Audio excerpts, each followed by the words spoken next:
mina küll tahaks loota, et siit ikka õnne ja rõõmu ka omajagu sünnib. Et teeksin umbes 25 minutiga ülevaate siis sellest pilootprojekti kontseptsioonist ja ka sellest, siis, kuidas praktiliselt sellest kontseptsioonist päris valmis pilootprojekt võiks saada ja mis roll seal päris paljudel teist võiks ka olla. Kui nüüd slaidid tulevad, siis ma hakkan vist sellesse mikrofoni rääkima.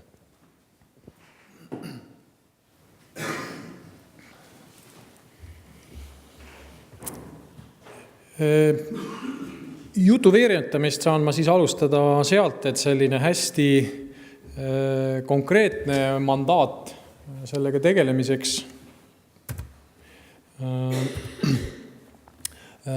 on nii-öelda saadud mitme järjestikuse tegevuse siis käigus.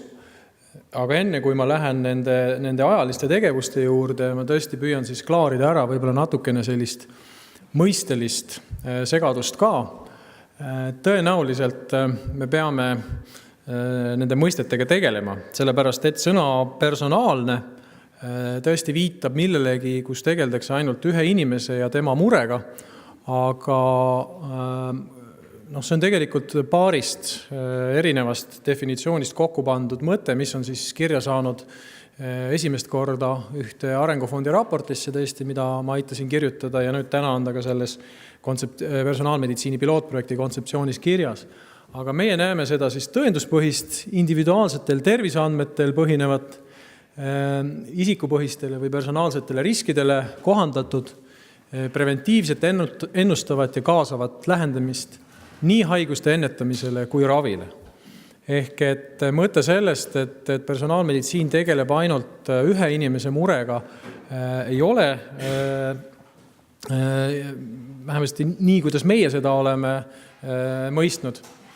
See mõte ja selle tõttu mõtteaineks ja vahepeal ma pakun välja siis ühe termini, mida Ühendriikides on hakatud kasutama enam-vähem samadel põhjustel, et me räägime lihtsalt täpsemini sihitud siis sekkumistest, olgu need siis populatsioonipõhised või siis konkreetsele inimesele. Ja terviseandmete all tõesti mõtleme me kõiki andmeid, millel võiks olla seos inimese tervisega, täpselt nii nagu Iivi Noormet hetk tagasi ütles. Nüüd selline ministeeriumi algatuse alus siiski saab olla see, kui suurem või väiksem poliitiline mandaat asjal on taga ja selle puhul on ta suhteliselt niisugune ühemõtteline, et praegu võimul oleval valitsuse koalitsioonilepingus on üks selline punkt ja tõepoolest ega sellel punktil sellel hetkel, kui see sinna kirja sai, niisugust väga põhjalikku analüüsidokumenti selles tähenduses taga ei olnud, et mida väga täpselt selle all mõeldi, nii et see edasine töö ongi olnud siis selle mõtte sisustamises.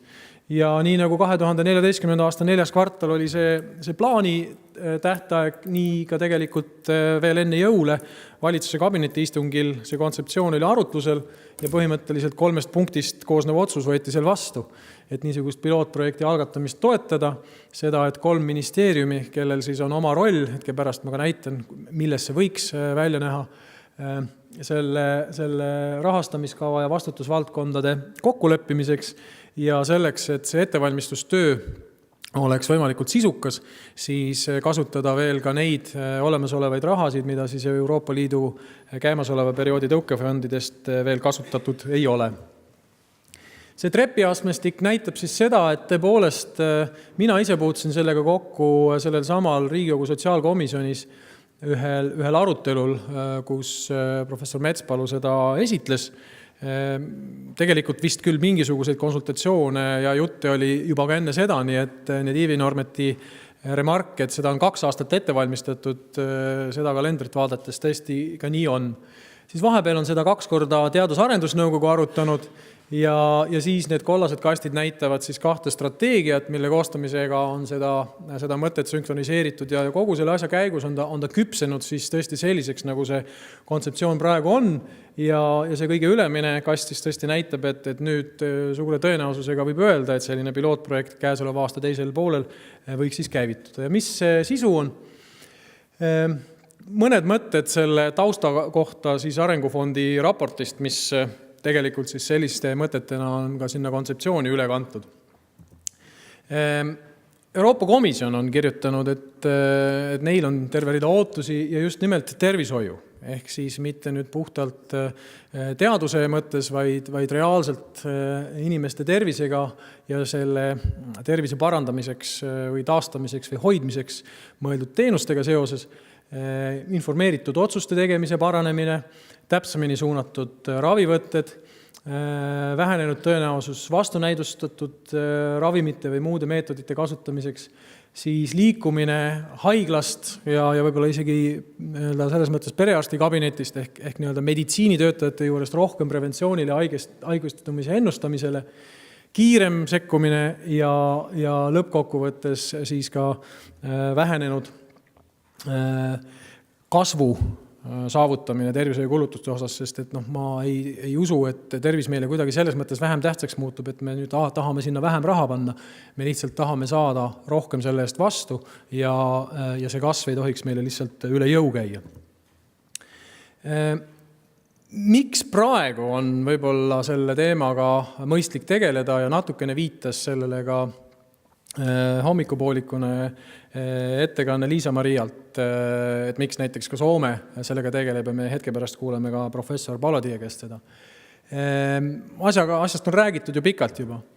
Kõigepealt selline lihtsustatud õhin, mis tõesti võib, mida on ka ette heidetud ja natukene nalja visatud selle üle, ironiseeritud, sellest on saadud üle. Et tõesti, kui lugeda artikleid, mis on avaldatud enne 2010. aastat, see oli siis 10 aastat, kui möödus täisgenoomi sekveneerimisest, et siis need on sellised naljatlevad ja pärast seda on see tonaalsus väga palju muutunud. Isegi kriitilised artiklid on selles mõttes konstruktiivsed, et nad ütlevad, et jah, et siin on veel võib-olla palju sellist ootust, mis ei pruugi täituda, aga tõepoolest tänaseks päevaks juba üle 100, ligi 200 konkreetset ravivõtet või meetodit on võimalik välja pakkuda, mis ei põhine siis ainult haruldastel, klassikalistel pärilikel haigustel ehk monogeensetel, vaid tõepoolest, mis siis paljude erinevate faktorite koosmõjul niisugust riski suudavad ennustada. Ja miks see on võimalikuks saanud, ongi ikkagi sama kiire siis geenitehnoloogia kõrval arenenud informatsiooni ja kommunikatsioonitehnoloogia areng. Ehk et lihtsalt selle andmete hulk, mida on vaja erinevatest andmetest, sealhulgas geenidest info välja lugemiseks, see käis meile üle jõu veel väga pikka aega tagasi. Täna järjest vähem, aga päriselt kindlasti ei ole see mure kadunud.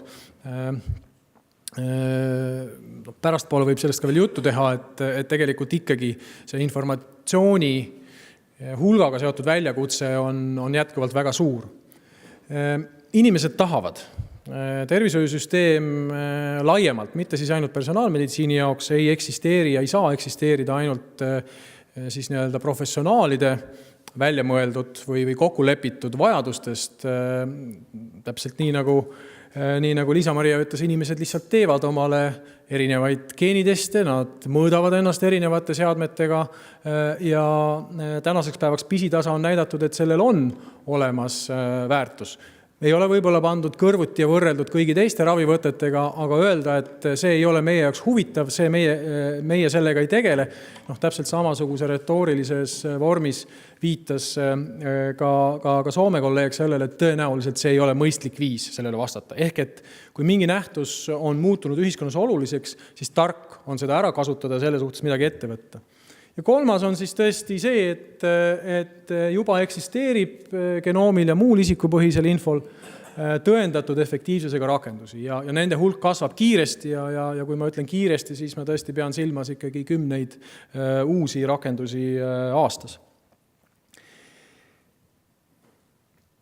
Mis on võib-olla ka osalt selle diskussiooni teinekord vääriti mõistmise allikas on see, et tegemist on keerukama lähenemisviisiga kui traditsiooniliselt me oleme harjunud. Kui vaadata ainult teaduse tegemist, siis võib öelda, et meil on väga palju teisi valdkondi, kus ka tehakse tublit teadust. Jutt jumala õige. Samamoodi tervishoius öelda, et nüüd geenid tulevad ja lahendavad kõik meie probleemid ära, jälle väga õige jutt, et see väide ei vasta tõele. Ja öelda nüüd, et Eesti majandus püsibki ainult personaalmeditsiinil, ilmselt ka ei ole mõistlik.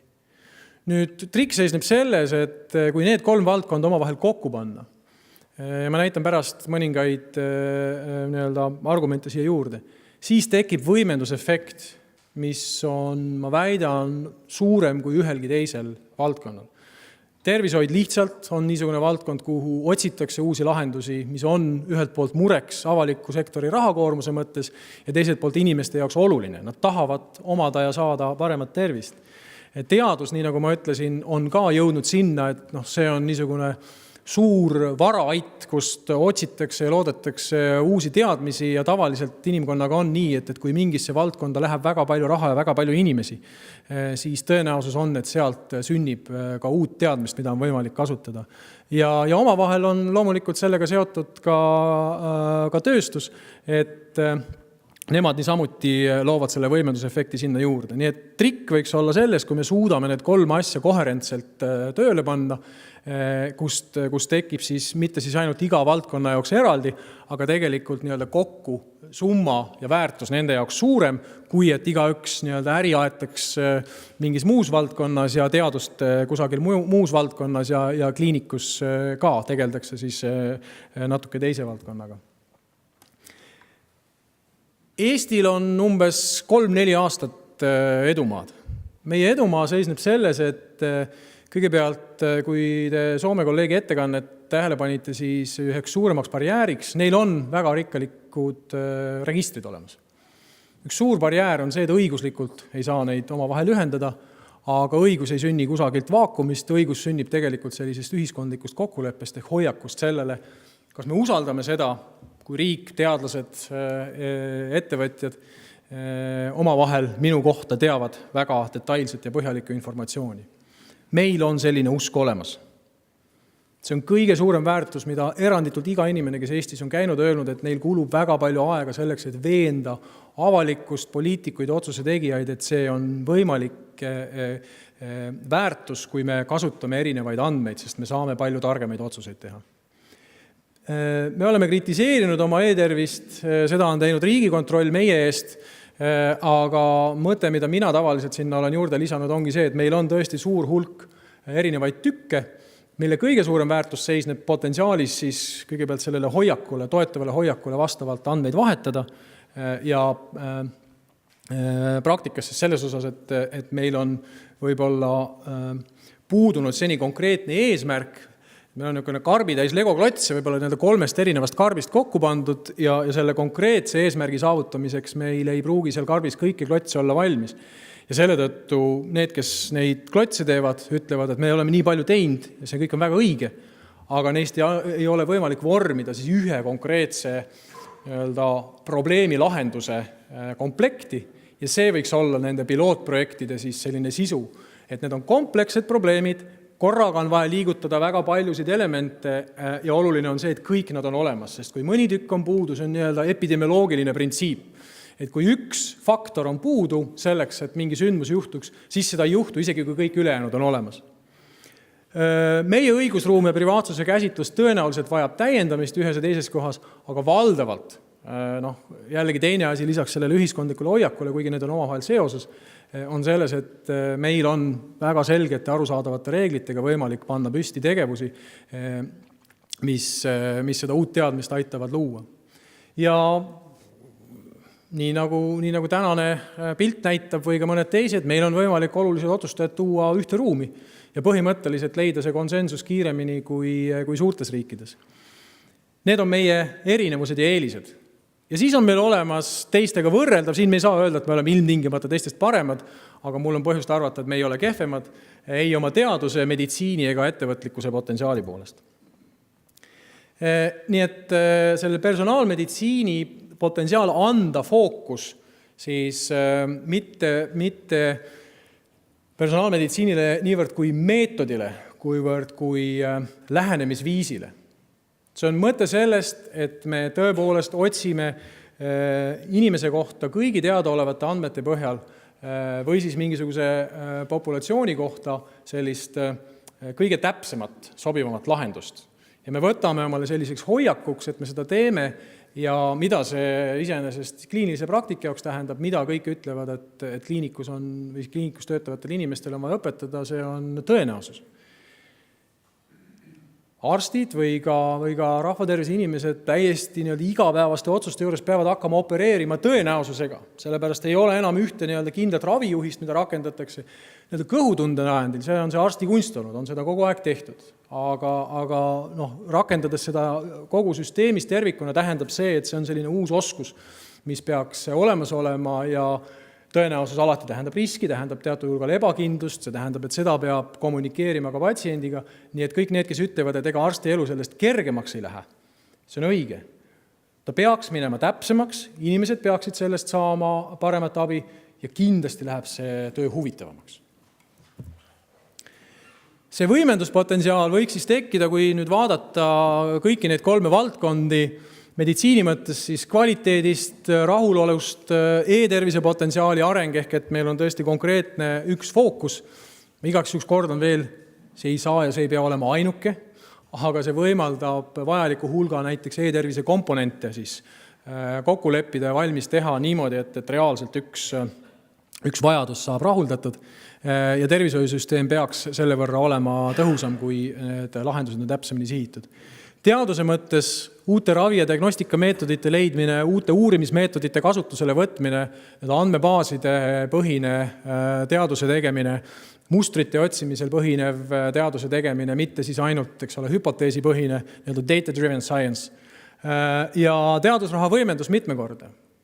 Ma võin öelda, et ainuüksi selle peale, et me oleme öelnud, et valitsus on põhimõttelisi otsuseid teinud ja me valmistame ette väga konkreetset plaani niisuguse ökosüsteemi loomiseks. See teadusraha, mis on valmis tulema Eestisse erinevate allikate kaudu, on piisavalt suure hulga Eesti teadlaste, kes siin täna on töö tegemiseks, kui ka tegelikult väga paljude koju toomiseks. Me ei ole veel alustanud puhtalt selle jutu peale, et me oleme valmis seda tegema ja meil on 3-4 aastane edumaa. Me saame alustada väga konkreetseid praktilisi läbirääkimisi ja siin jällegi olen mina ka Iivi Normetiga nõus, et mida teha. See võiks tulla nende inimeste endi poolt, kes selles valdkonnas on, sest partneril leida väljapoolt, kes on võib-olla valmis seda ka rahaliselt või kompetentsi mõttes toetuma. Ka see saab olla üks roll, mida see pilootprojekt Sotsiaalministeeriumi eestvedamisel on võimeline ja valmis tegema. Ja äriettevõtete jaoks samamoodi kõrgepalgalised töökohad, see ei ole lihtsate või väikesepalgaliste inimestega tehtav. Siia on vaja palju tarku inimesi.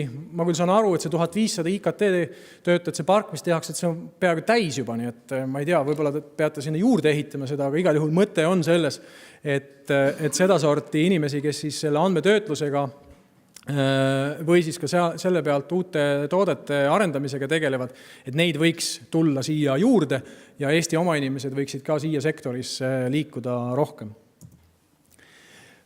Nii et see oli see niisugune taust. Sellel hetkel, kui see kirjutatud sai, päris paljud niisugused argumendid olid võib-olla põhimõttelised või tuletatud analoogiast teiste riikide põhjal. Täna ma julgen väita, et see potentsiaal on selles mõttes reaalne, et me räägime läbi reaalsete inimestega, reaalsete organisatsioonidega, kes on reaalselt valmis seda toetama ja seda võimendust pakkuma. See on mustandversioon ehk siis kontseptsioon. Selle tänane seis pärineb 28. novembrist.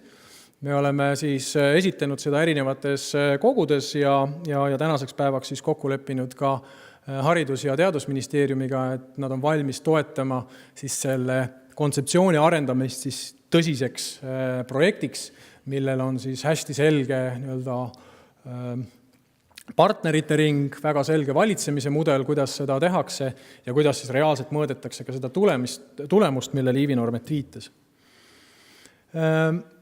Korraks veel viidates siis nüüd päeva esimese poole strateegia arutelule, et pilootprojekt on uus instrument, mis võimaldab testida süsteemseid kogu protsessiahelaid hõlmavaid muutusi.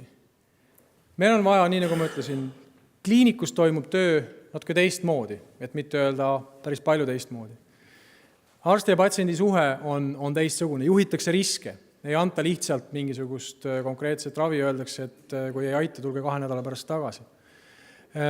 Teadus peab seal tihedalt kaasas käima, sest et need uued teadmised, mida küll tekib juurde, nende juurutamine tõenäoliselt ei saa olla 10-15 aastane protsess. Meil peab olema kiirem viis, kuidas me jagame riske mõõdukalt, kontrollitud viisil, aga toome seda innovatsiooni sisse. Ja lõppkokkuvõttes ettevõtted täpselt samamoodi, kui me tahame sellisel avangardses valdkonnas saavutada tulemust, siis loota, et meie kohalikud ettevõtted kõik oma tegevuse arved esitavad ükskõik, kas on Sotsiaalministeeriumile või läbi tervishoiuteenuse osutajate haigekassale, see ei ole võimalik. Meil on vaja luua võimalus, selline võimalus, et välisraha tuleb Eestisse tegema midagi, mida nad mujal teha ei saa. Lähtekohtadest on mitu korda täna juttu olnud ja see on nüüd niisugune võib-olla kõige praktilisem fookuse koht ja korraks siis palun siinkohal tähelepanu. Teaduse tegemine täna on globaalne ja siin on asjad, kus me saame väärtusahelas oma rolli välja mängida, aga konkureerida ja öelda, et me nüüd olemuslikult kogu maailma tippteadlased ainult siia toome, seda me ei saa. Me peame olema neile olulised partnerid. Nüüd see väike nüansi muudatus, millega me siis oma konkurentsieelise oleme pakkunud välja mängida, on see, et me kliiniliselt ja muus mõttes olulised siis personaalmeditsiini võimalused rakendame aktiivselt. Ehk sisuliselt näide võiks olla selline, et kui ravimiuuringud täna tehakse põhiliselt Ühendriikides ja USA maksumaksjate poolt kinni makstuna ja meie võtame hiljem kasutusele selle teadmise 3, 4, 5 aastase latentsajaga, siis selles valdkonnas kasutades infotehnoloogiat on meil võimalus olla see avangard ja saada esimesena ja kiiremini kätte võimalused, mille jaoks teistel lihtsalt täna vähemasti seda ei ole. Ja selle võimaluse väljapakkumine võiks siis olla põhjus, miks tehakse asju siin, mitte mujal. Ja praktikas tähendab siis, et me peame sellised niinimetatud kliiniliselt olulised teenusepaketid välja töötama, ehk teadmine, mis andmeid omavahel koos analüüsides me saame targemad otsused teha. Infotehnoloogiline taristu peab siis võimaldama seda analüütikat teha ja Tõnis Allik on vist küll ära läinud, aga see mõte, et need andmed peavad olemas olema täiesti õige, see tuleb korda teha.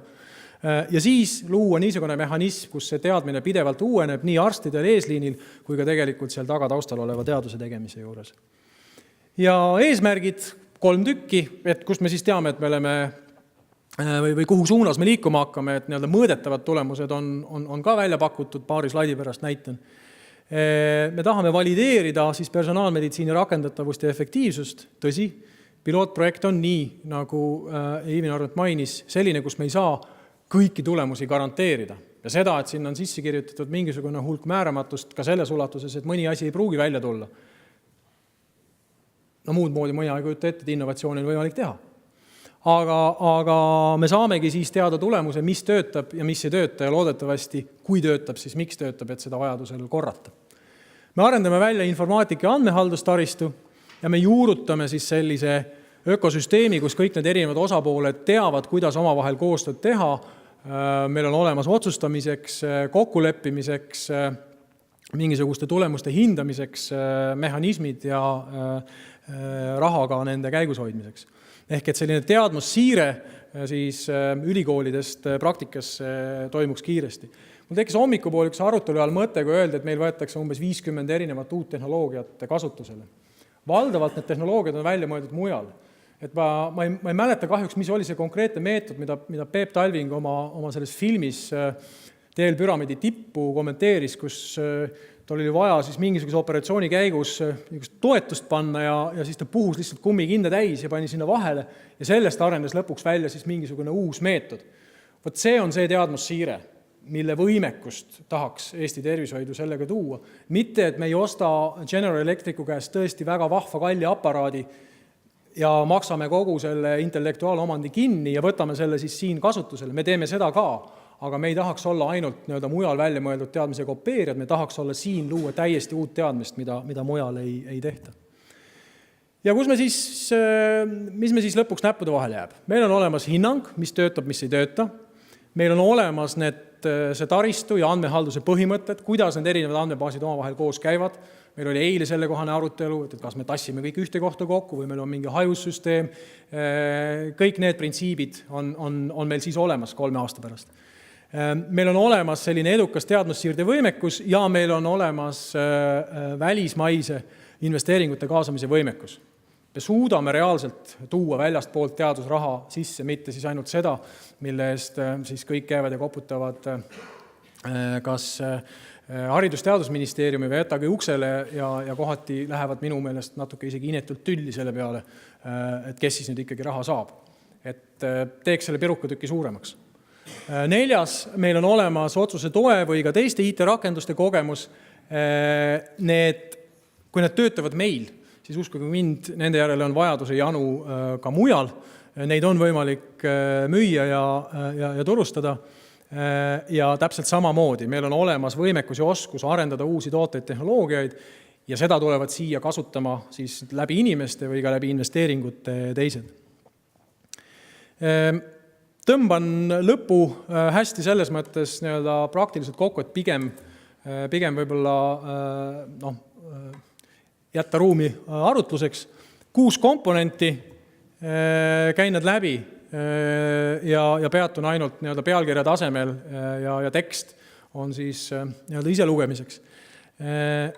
Meil on vaja see kliiniline mõte, mis on see kliiniline probleem, mida me hakkame lahendama.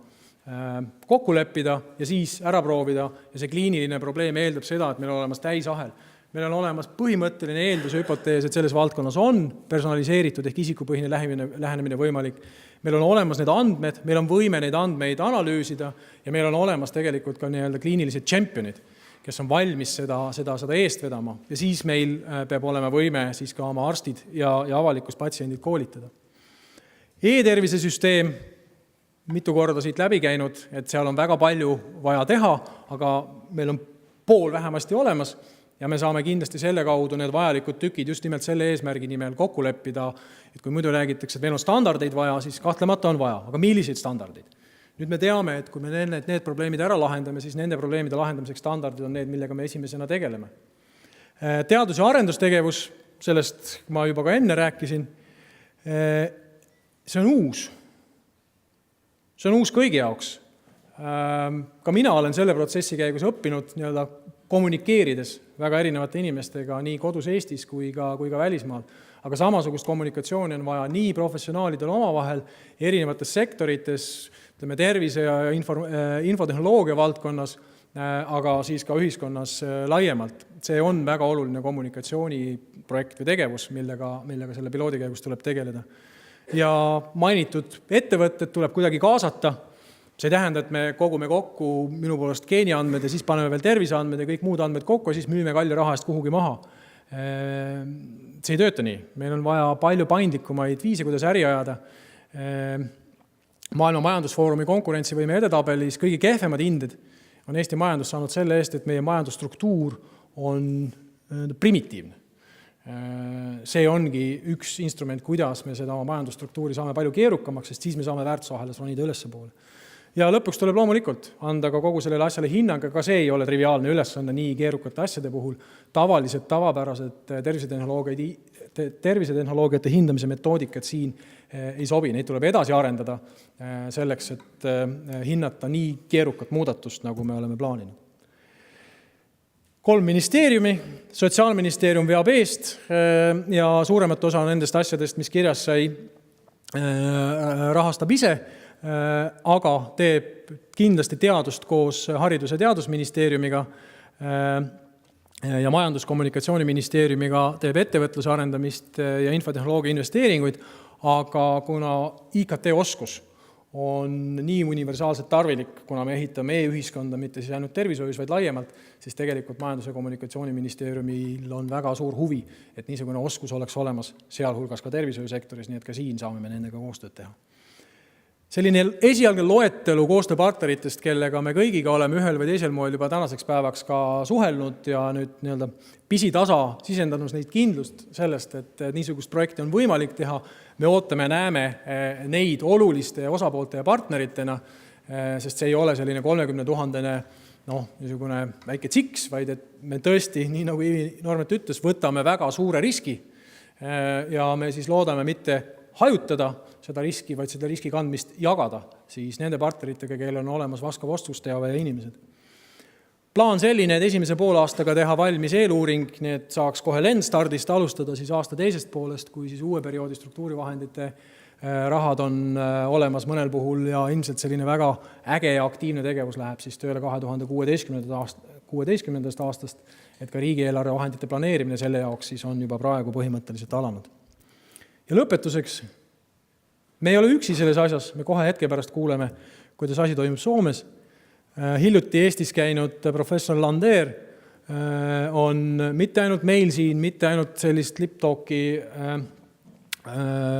pakkudes, vaid kogu oma mõjujõuga Ühendriikides mõlemal rannikul ja vahepeal keskel ka öelnud, et tema usub, et see on see koht. Eesti on see koht, kus on võimalik teha asju lähema 4 aasta jooksul, mida mujal ei ole veel võimalik teha. Jutt välismaise raha kaasamisest, umbes analoogiline instituut, kõigi nendega meil on ka otsesed kontaktid läbirääkimiste käigus olnud.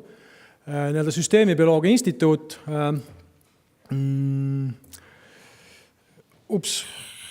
läänerannikul Seattle, seal tahtsin öelda, seal üleval osariigis, mulle tundnud nii meelde. Neil on vist natukene vähem geeniproove, terviseandmed, mida nad nendega sidustada saavad, on ka natuke väiksem, aga neil on palju tarku inimesi. Luksemburgi valitsus ütles 4 aastat tagasi, teate, me usume, et teil on oskused ja teadmised, meil on siin 100 miljonit, et te võiksite aidata sellest 100 miljonist teha mingisugune väärtus. Selliseid, ja see raha läks sinna lihtsalt sellepärast, et seal oli olemas infrastruktuur ja ökosüsteem. Suurbritannia on võtnud asja ette ja tänaseks päevaks siis kokku leppinud, et siin all paremal nurgas, et 2015. aasta lõpuks on vähemasti 5 keskust, kliinilist keskust, kus siis sellist arendustegevust tehakse. Täna ühest sellisest keskusest või eile tuli kiri, kus küsiti, et kas Eesti võiks toetada, kuna teie siin tegelete personaalmeditsiini, et kas teie võiksite saata siis Briti valitsusele ka kirja, et just selles piirkonnas on ka tubli personaalmeditsiinialane tegevus. Et koostöö selliste keskustega juba täna ehitamise faasis käib, täpselt samamoodi oleme me ka soomlastega suhelnud. Ja Soomest kuulete te kohe hetke pärast, nii et me selle diskussiooni oleme mõelnud niimoodi üles ehitada, et kui teil praegu on täpsustavaid küsimusi, siis ma võtaks võib-olla need kohe ja nii-öelda sisuline arutelu selle jaoks meil on pärast planeeritud umbes 40 minutit.